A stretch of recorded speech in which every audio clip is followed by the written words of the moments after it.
So my name is Cynthia Agbo. This morning, we do have a lot in the business world and, of course, Trust Rapid TV to keep you up to speed. And just to run through some of the headlines before I get to introduce our guest, who is going to join me to analyze some of the big stories, look at some of the top gainers, top losers, investment inflow, every single thing that is happening in the business world. And, of course, first on our headline this morning, I'd like to say that the banking sector resilient as 14 banks hit new capital threshold. And of course, we talked a bit about that on Monday, but there's been some updates regarding to that which we share with you. And of course, CBN caught MPR by 50 basis points to 27%. CBN cuts MPR by 50 basis points to 27%. We also have that Nigeria meets OPEC quota as oil production climbs 4-year high. And of course, Nigeria's GDP grew by 4.23% in the second quarter 2025, says the MBS. We also have something on Pencom. We hear that Pencom is making some changes. All of these we will talk about, as well as top trading, stock markets, everything that you need to know right here in the world of business. Don't go anywhere. We're going on a very short break. When I come back, I will introduce our guest that joining me to have the conversation, and I'm definitely sure that it's a whole lot. Don't go anywhere.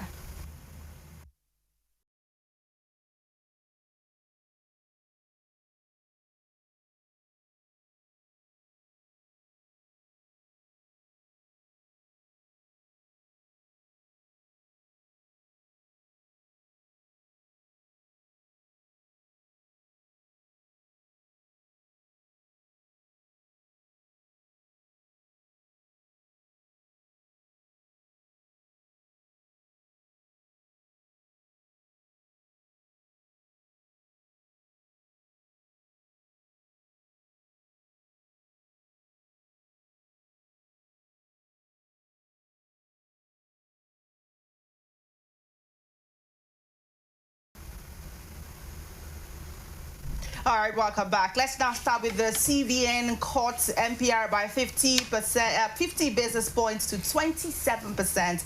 And the report has it that the monetary policy rate MPR, which was reduced to 50 basis points, lowered it from 27.5% to 27%. And of course, the decision was announced by the CBN governor, that is Olayemi Kadoso, and during the post-MPC press briefing, which happened on Tuesday, following the committee's 302nd meeting in Abuja. This is one conversation that I wish that Faith was here to really have this conversation. But I'm going to do my best, as I do have a guest here sitting close to me. I have Daniel Efa, and he's a global analyst, business analyst, and I also have Abiola. Mr. Abiola, it's so great to have you on the show. It's good to be here. You're looking all weather.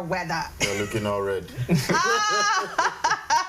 Okay, so I know that this particular conversation means a lot to you guys. You've been looking forward to it. We had Tuesday and Wednesday MPR meeting.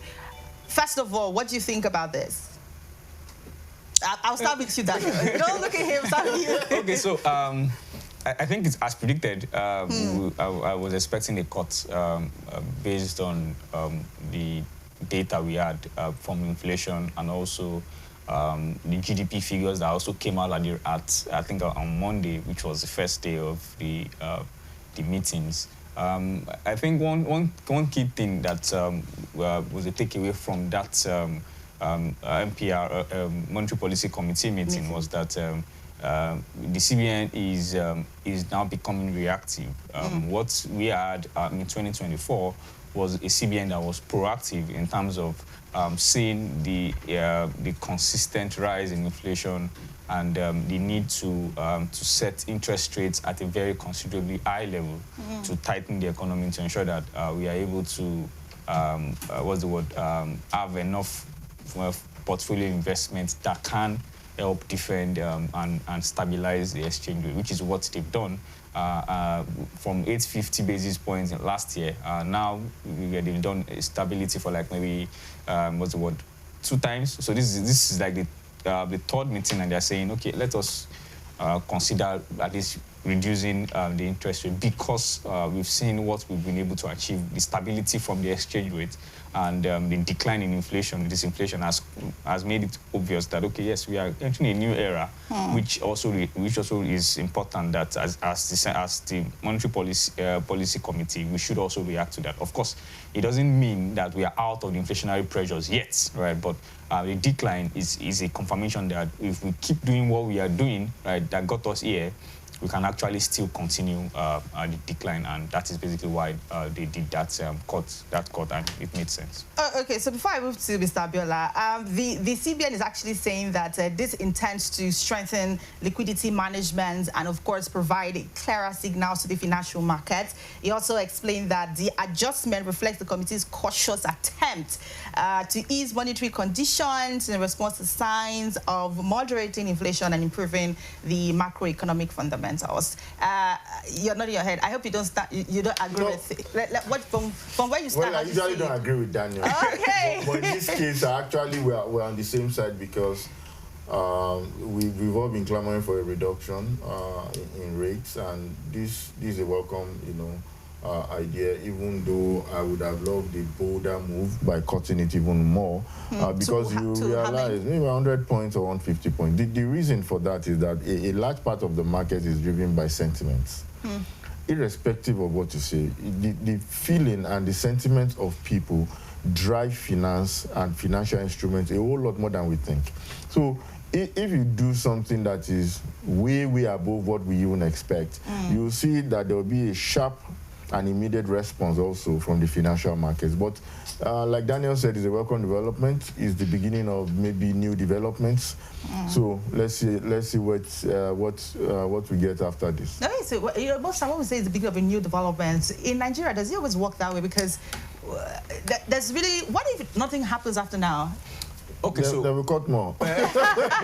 Okay, so what we should be expecting is simple. I think that we need to understand the fact that I think what our last 24 months has shown as a country is that we are a very naira to dollar dependent nation, right? The stability and also energy, right? The stability we've seen with petrol, not like the prices are not high, but the stability with petrol prices and also exchange rates has led to the reduction, like in the consistent increase. We had at some point during this era of high inflation, we were doing 2.7% month-over-month numbers. Right now, we are looking at 0.1%. I think the only thing that did 1% was core inflation that did 1%. Right. So when you look at that as a conversation, you realize that it can only get better from here, because now we are getting to the era of harvest, right?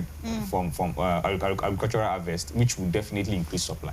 Absolutely. So if prices keeps dropping at this rate and energy prices keeps being stable as it is, in fact, it might even drop, considering the fact that Dangote is also saying, come and get for me free supply. So when you look at all those conversations, and that is what the CBN is also saying, that there might be this trajectory might continue. It might just start the era of consistent disinflation that so it's important that we also react to it. At the same time, we don't want to react too fast. That is why that 50 basis point was a very good move, because you don't want to react too fast, you don't want to react too slow, right? So that was basically why 50 is a moderate, so that we can see what 50 will do, because their next meeting is in November.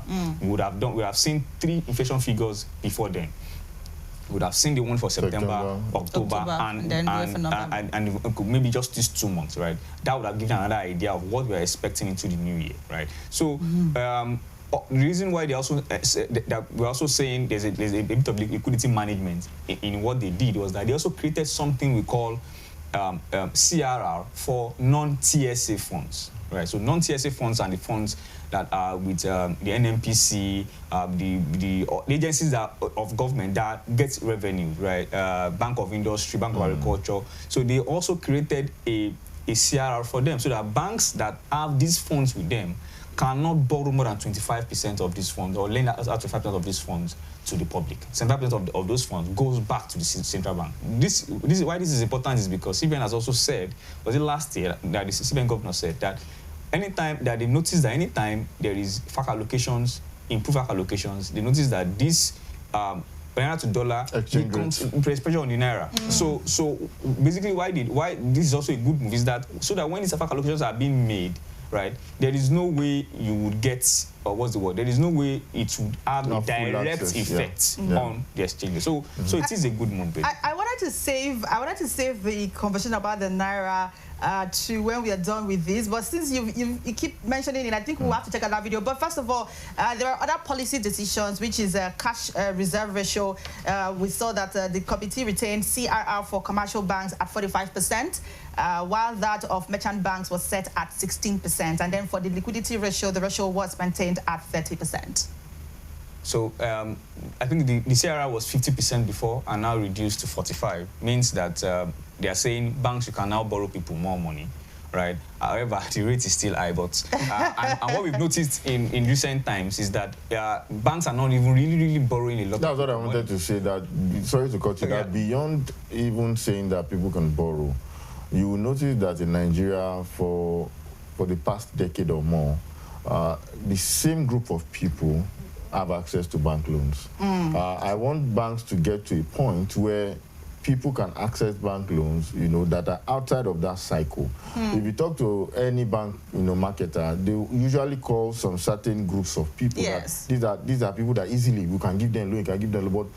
But just like you're widening the tax bracket, widening the tax net, trying to bank the unbanked, you should be also looking at how to give loans outside of the normal circle you give loans to, so that you can actually give out more loans and at the end of the day have a much more vibrant financial sector. And that's very key, because then I think was the CBN that was also talking about when there was this forbearance issue, and they did a lot of breakdown, and we saw that there is what we call the single obligator limit, which is the SOL, that talks about no bank should give more than an entity more than 25% of its entire loan stock. And we saw some banks that were already at 25%. I don't understand. One entity. Yes, that's either give 25%. Yes, either a company of your total loan stock. So we saw one or two banks that were guilty of that already. And was there any punishment on that? No, of course, that's part of the reasons why the forbearance came up. That you shouldn't, because those people they became non-performing. That's a concentration risk. Yes, so they were still declaring dividends. And that's why the central bank said you have to hold off dividends until you've sorted out this issue.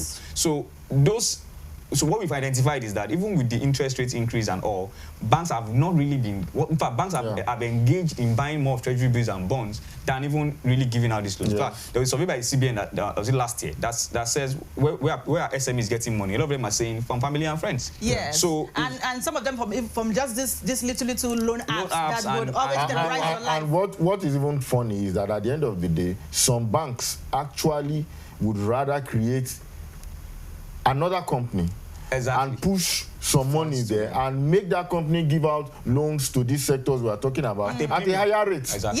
Yes. Because they know they cannot. Then you can push out a couple of billions to so XYZ company, and that XYZ company will now be giving out loans at ridiculous rates. And most times when you ask people, business people out there, if we take a survey now, you will see that most people will tell you that it is not easy accessing bank loans. I am here. There's no access. I'm not saying there's no access. Okay, now recently I discussed with someone, a friend, I said, okay, if I need loan, what do you need? They said, okay, I should send my statement. She now said, based on this, my turnover and what I've done from January till now, that I cannot access more than maybe 7-8 million. And I'm like, it's not going to do anything for me. How can I get more? Can I bring collateral? Can you say no, that that collateral is not a basis, for them calculating loan? I said, okay. So what is a basis? So what do you need from me to access 100 million at my level? She was trying to tell me that it's practically impossible. Except maybe I'll go and bring a government staff or go and bring somebody so somebody else will pick a loan, they now give it to me. It doesn't make sense, So we need to find a way to make it work. I should be able to walk into the bank. You tell me whatever you need. Okay, apart from my turnover, and say, okay, bring this, and we will be able to see what we can do. Let's look at your business. Let's because a marketer in the bank or an executive should be able to say, I have looked at this, and this loan should be given. But not just based on only set principles, but for the mere fact that you have looked at the business, because there are some business that even I would not agree that you should give them loan, because such businesses are volatile and you cannot really predict the way they move. But if you see that this business is stable, they've been around for so time, they've been in the same place for like 5, 6, 7 years, you should be able to have an evaluation and write your own opinion, which should be put under consideration. Absolutely. But these are not done that way. Okay, well, as I think that a lot still needs to be done in that sector. You talked about inflation, rise and fall of Naira.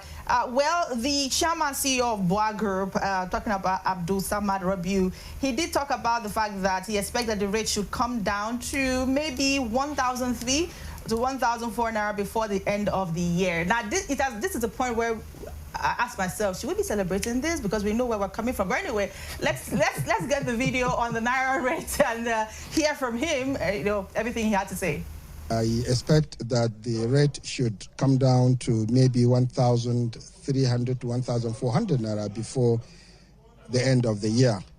And this is something that, we should all celebrate. So, again, if I may add, you have seen that the CBN, is doing quite a lot, and businesses today do not actually need, foreign exchange from the Central Bank of Nigeria. The reliance or, need for foreign exchange from the central bank has virtually disappeared. So, and of course, we also know that, companies and businesses alike are able to get FX abroad using their ATM and credit cards. These are all positives. So really, for all of this, we must give full credit to His Excellency and the government. There are bold reforms and decisive policies creating the foundation for a stronger economy, a more stable currency, and a better future for businesses and Nigerians alike. Very interested to know what these bold reforms and policies are. If we have to hear that we might see a reduction to 1,300 to 1,004, when we know very well that we're coming from a place where we were 340 something, 400, thereabout, max 4 something. But now we have to celebrate 1,300, 1,400, sometimes it goes as high as 1,500. And so if you're saying, okay, there's going to be a reduction to 1,300, 1,400, then is it worth really celebrating? And what are these bold economic policies that he's talking about? I think Daniel knows more. Okay, so I think I was talking about, was it last week that I said that what is the concept of us celebrating a lower rate? Like, to what end? I now said that, is there a target in mind? I think that was where I remember you said, you're asking me why am I not? We're against exactly. So because it gives this this very funny vibe or funny perception when you say when you celebrate your interest being lower, if there is no goal in mind. So if there is, you say it's okay. You said maybe your goal in the long term is 1,000 Naira to $1, right? And you are now at 1,300. So you're happy that you're getting closer to your goal, right? So it's not like inflation that you're trying to get to a certain figure, but it is exchange rate. Exchange rate plays as a function of how you direct your economy, right? If we are saying we want to start doing a lot of exports, right? We should not be happy the rate is dropping, right? If you want to start exporting a whole lot, you should be happy your rate is cheaper, right? Okay. Because you want it to be as low as possible at 1,500, 1,600, so that your exporters can make more Naira, right? But if you are celebrating stability, fantastic, because that is really what businesses plan with, right? You cannot, if you're starting the year at 1,500 and you're ending the year at 1,300, it is not a flex per se for people that are in your country. It is more about the stability. If the exchange rate has done 10% across a 12-month period, fantastic news. And that is what has brought our inflationary pressures down. Sorry to cut you. Yeah. Are you saying that if the rate remains at, let's say, 1,300, yes, for about 6 months, is better off? Yes, it's better. So now, if you're not saying that we're celebrating 1-3, all right, what you're basically saying is that, it's an achievement towards exactly. So now, this is the thing. What does 1-3 signify? That means the CBN is actually actively defending the Naira. That means that it has more supply, more dollars in its coffers, and is using it in the markets actively. Or there has been an increase in exports. Oh, it has been an increase. Which is more unlikely. So if there has been an increase in exports, why give exporters more disadvantage by defending the currency? No, I'm saying that if the currency is coming down, yes. Okay, the exchange rate is coming down, it either means that the CBN is one of the two. The CBN is either using our external reserves or whatever they have to defend it, which is not a bad idea, depending. Or we have a positive net exports, or at least our export has increased, which means that there is much more dollar in circulation, and therefore Naira would appreciate because demand and supply. Just to add to what Daniel said, for me, well, I think for the past 4 or 5 months, the dollar has been above 1,005. It's recently we're in 493, 494, 495, and it's a good thing. But what we're saying is that there needs to be clarity on what exactly our target is. What do we want? Are we saying that we want a dollar to be 1,000, a dollar to be 500? Is that the target, or do we want dollar to be stable to the Naira at a certain exchange rate? Because the latter one is much more profitable to businesses, because we are able foreign businesses or local any business at all. Because at the end of the day, I can do projections and say, okay, I want to do this construction. This construction is going to take me 2 years, and if I do my BOQ most likely will stay the same, or we have a plus or minus maybe 2-3%. But if the exchange rate does not stay the same, then my BOQ can become anything, and I might have to go back to the person that gave me that contract that, Oga, will be needing 800 million more, or Oga, see your change, which we know most times does not even happen. In fact, right now, most people don't even send quotations anymore because they don't know what they might look like tomorrow. Yeah, so they will just be doing stage by stage. So that is why we need a much more stable exchange rate, even though we want dollar to Naira, okay, to be lower. But at the end of the day, we would appreciate a much more stable exchange rate than the fact that it is reducing today and going up tomorrow. And for the fact that we now have a lot of products we now export. For example, a lot? In terms of Dangote now exports a lot of petroleum products. Okay. Yeah. Most of our we've now met our quota with OPEC. That means we are sending a lot of these products out. So when you look at our export bill, it's a bit more robust than it was in the oil and gas sector. Which is at least something. It's something, exactly. More than something. Exactly. So what I'm saying is that why not just shore up your reserves as much as possible, so that will build the reserves. Exactly. So keep it stable, so that and intervene, because it's a managed float. So keep it stable, intervene as much as it is. You've set up a structure. Not drive it low. Not drive it low. You should set up a structure already that people cannot necessarily manipulate the market anymore, like the way it was some years back. There's a singular exchange. Exactly. So now, why not keep it that way? That is a big win. Maintain it like that. It's not a political point to drive it lower. You are driving lower. You are killing your exporters that are already incentivized, that are happy that they can make 1 Naira from exporting products. Some years ago, a friend of mine, sorry Cynthia, I know you want to cut us off.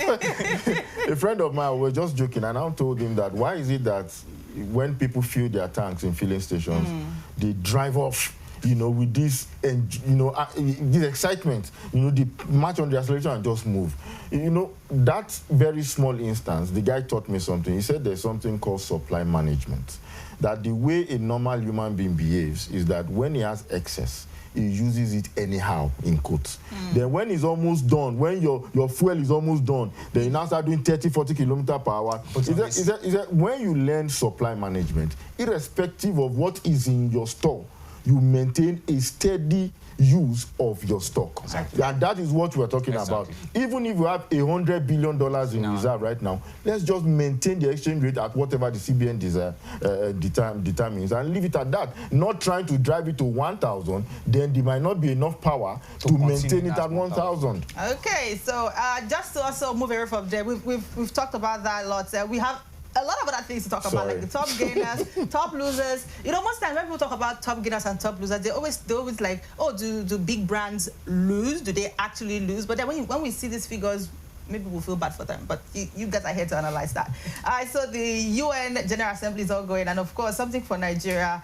And the president is saying invest in Nigeria, African minerals to diversify supply to international markets. Well, if things are not set, how do investment come in? But anyway, part of what we'll look at on the show is to check out investment inflow into Nigeria. We're going to be looking at that. We have a list of some of the investment inflows, and we'll put that on the screen when it's time. And I think before we go on a break, let's look at something from PenCom. So we hear that the National Pension Commission has directed all pension fund administrators and pension fund custodians to report foreign currency pension contributions above $10,000 to the Nigerian Financial Intelligence Unit within 24 hours. Now, the directive is contained guidelines on foreign currency pension contribution issued. That was this month, September. And of course, it says that the new framework allows Nigerians in the diaspora and residents earning in foreign currency to participate in the contributory pension scheme, while also tightening oversight to prevent abuse of the system. I think it's just to avoid tax evasion. One of the reasons, because pension is not taxed, and that means that some people can actually funnel a whole lot there and let it be. You know, there's been a whole lot of discussion with the tax coming in next year, and everybody's just waiting to see what would actually happen in January. But for this, I feel that one of the reasons might be that, okay, if somebody is putting in $10,000, which I'm still wondering why they are using that particular, currency rate instead of the Naira, report it so that we don't have somebody saying that his pension is $20,000, $30,000 every month, and in 5 years, you already have a whole lot of loot, tax-free in the pension coffers. Really sad. Anyway, it's still Business Lens this beautiful Thursday morning. We'll go on a very short break. When I come back, we will look at more interesting market stories.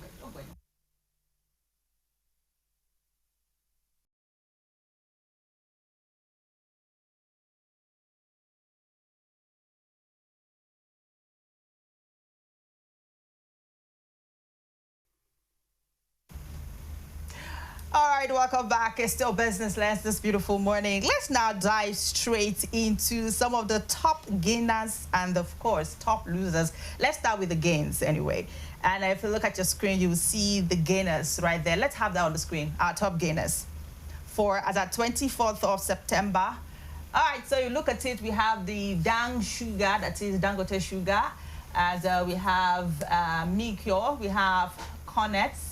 We have the NSL Tech, we have the UPD Credit. And if you look at the percentage, this is about 5.00. That is Y for Dangote, it's about 10.00. And we have 9.95%. So these are our top gainers as at yesterday. Well, that means that if you had 100 million, your shares should be worth maybe 110. Only? Yes. For a month? Just a day. It's just a day. The day of okay, well, okay. Oh, a day? Yes. That was even a month. This is for yesterday. Exactly. So this goes back to the fact, of what we've always been saying, that there needs to be much more education, because there's a whole lot that can happen in the stock exchange market, and this is just an example that just in one day, some people have made 10%. Okay, of the value of their stocks. And don't forget that even though it's stocks, they can easily be liquidated from time to time. So it's a good thing to learn about it, but also know that it's a double-edged sword, so that I don't look at only the gainers. We also have the losers. We also have the losers, actually, which we'll take from time to time. So it's good to have a balanced mindset and perspective about it, but there's money to be made in the stock exchange market. Okay, let's look at our top losers this morning as at 24th. Let's have that on the screen. We have Deep Cap at that's minus 9.42%. We also have Legend Int, which is minus 9.26% as well, while Deep Cap was about 9.42%. And then we also have WAPIC, 8.75%. And RT Bridge Core, minus 8.16%, and May Baker, that's May and Baker now, minus 7.14%. Whenever we hear losers, especially in the business world is always very scary because you could be here and then you're here. Okay, so I think that what we're basically seeing from the market is that we are the final lap in terms of what's the word? The quarter, like final quarter of the year, and all through the year, all through the year, we've seen the major rises were from the best performers. We're not from the best performers last year. Best performers last year were the banks or the oil and gas companies, but this year we've seen more of insurance companies because of the Insurance Act that just came out. People are investing a whole lot in insurance stocks. We've seen more performance from what's the word? From the industry sector. We've seen a lot of industrial sectors doing good numbers, and that is what we are still seeing. Dangote Sugar, Dangote, I think, had the commercial paper recently, and I think that's also driving investment sentiment, investor sentiment towards the stock. What we'll basically be seeing all through the end of the year is people trying to do what we call quick take profits, and that is why you see some of those small valued stocks, right, below $100, below 100 naira, below 50 naira, will get a lot of traction, and people want to quickly go in, cash out, sell the stocks, and also so we'll see more of such performances. And of course, those biggest losers, you see that a lot of them is a very mixed bag, right? It's not a sector, it's not a particular sector driven. We see pharmaceuticals, maybe and Baker, you've seen Wapik, you've seen automobile, Briscoe, so it is a mixed bag, which gives the whole idea that people are at this point, this year, are going into the stock market based on the fact that let me just see where you can pump in, make money, and go out. It's not an industry-wide conversation of maybe only the insurance sector has done that, right, in the last 6 months. But unlike last year, that it was government policy that was driving investments in some certain stocks in the market. This year, it's diverse. Everybody is just so I believe that next year we won't see much more activities there. And just to do a quick, 5-second education, when you invest in the stock market, penny stocks are usually more volatile because if you have a stock that is valued at 5 naira and that stock moves to 6 naira, that is a 20% move.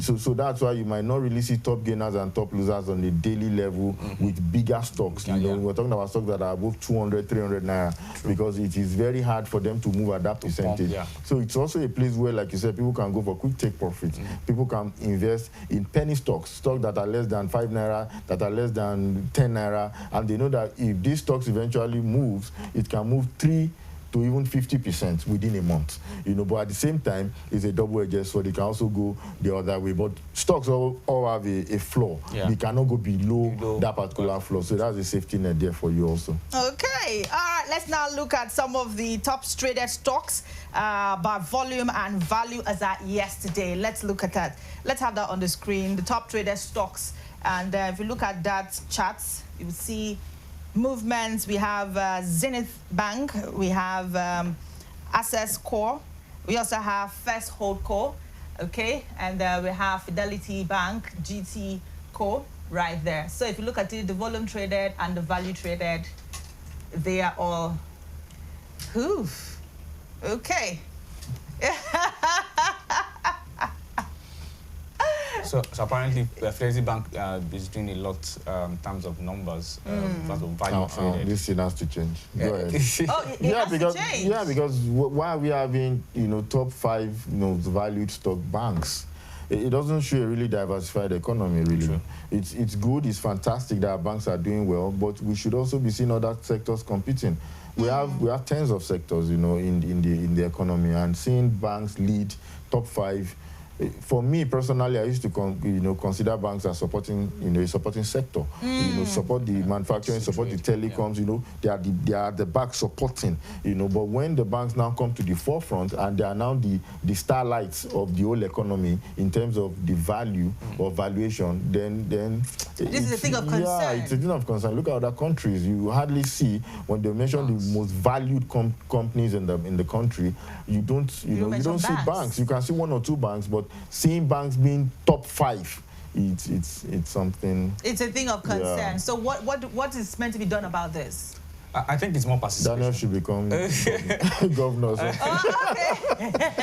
I think it's more participation. I think that the more people get involved in markets, markets will usually find itself, right? Because over time, people we've had are institutional investors. Institutional investors play very safe, right? They want to go for the obvious, right? In fact, the growth we've had this year is because a lot of people are coming in.